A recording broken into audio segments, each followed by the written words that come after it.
I was fortunate to grow up in a family that understood how to dwell in outdoor space.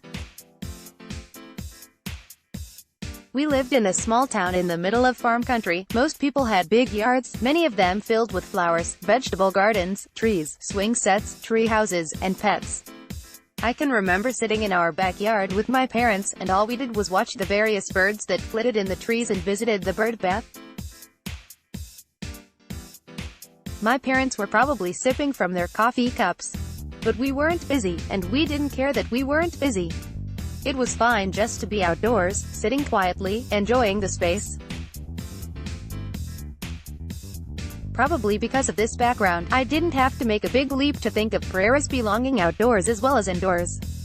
I grew up attending church, Sunday school, and various church activities regularly. I knew all about indoor prayer. But I also experienced the transcendent while outdoors, watching birds, witnessing the blooming of this rose and that flower, tasting the fresh onions or green beans or tomatoes from the cultivated patch of soil just feet away from the back door, lying on my back in the grass and getting lost in the sky overhead, whether it was filled with clouds or stars.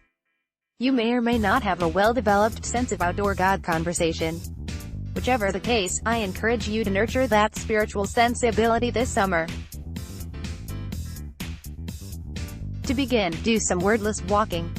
Don't concern yourself with saying any kind of prayer. Simply walk outdoors, on the sidewalks of your neighborhood, down a road or lane, through a pasture or a city park. Walk and breathe deeply. With each breath you take in, consider that God is filling you with grace. With each breath you send out, consider that you are giving to God your worries as well as your wonder. How have you experienced the divine in creation? What, if anything, feels a bit odd or uncomfortable about outdoor prayer? Sometimes we take walking for granted. This week, go for a walk.